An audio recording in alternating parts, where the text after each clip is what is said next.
ডিবেল লাইব্রেরিতে আরেকটা ইন্টারেস্টিং জিনিস আছে, সেটা হচ্ছে কোয়েরি বিল্ডার। হ্যাঁ, আমরা এই যে এই ডক্ট্রিনের ডিবেলের ডকুমেন্টেশনে যদি আসি তাহলে এখানে দেখতে পাবো।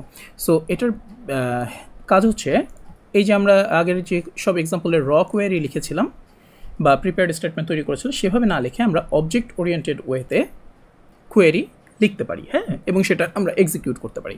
চলেন দেখি কীভাবে এটা ইউজ করা যায়, খুব ইন্টারেস্টিং।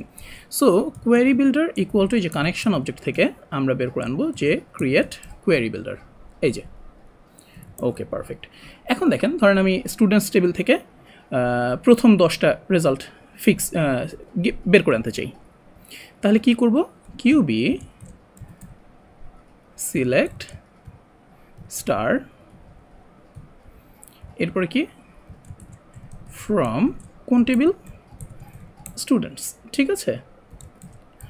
সেট ফার্স্ট রেজাল্ট, এটা হচ্ছে আমাদের 0, অথবা আমি একবারই, যেহেতু আমার 0 থেকে আমি শুরু করছি, সো সেট ম্যাক্স রেজাল্ট, এই যে এখানে 10, ঠিক আছে। সো আমার কোয়েরি বিল্ডারের বেসিক কাজটা হয়ে গেল। এখন আমি কি করব? এটাকে এক্সিকিউট করব। Result equal to QB execute. ও আচ্ছা, দাঁড়ান আমি দেখাই আগে। হ্যাঁ, এক্সিকিউট, এরপর হচ্ছে ফেচ অল। দেখেন, এবার যদি আমি প্রিন্টার করি রেজাল্ট, তাহলে আপনি দেখতে পাবেন যে 10টার রেজাল্ট চলে আসছে, এই যে, ঠিক 9, তার মানে 0 থেকে শুরু 10টা। আচ্ছা, এখন যদি আপনি দেখতে চান যে এখানে আসলে কি কোয়েরিটা রান হয়েছে, হ্যাঁ, তাহলে কিন্তু আপনি সেটাও দেখতে পারবেন যে একো কিউবি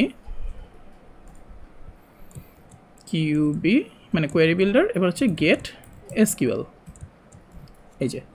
সো আপনি যদি এখন দেখেন ডট পিএইচপি ইওএল, হ্যাঁ, রান করি, দেখেন এই যে select star from students limit 10, অর্থাৎ এই কোয়েরি বিল্ডার অটোমেটিক্যালি এই কোয়েরিটা তৈরি করলো। এই যে আমরা এখানে যেটা লিখলাম সেটা দিয়ে এই কোয়েরিটা তৈরি করলো। সো এইভাবে আমরা খুব সহজেই কোয়েরি বিল্ডার দিয়ে কোয়েরি রান করতে পারি। নেক্সট এপিসোডে আমরা কিভাবে কন্ডিশনালি রেকর্ড তুলে আনতে পারি সেটা দেখব, ঠিক আছে, এবং কিভাবে আমরা প্রিপেয়ার্ড স্টেটমেন্ট রান করতে পারি সেটা দেখব।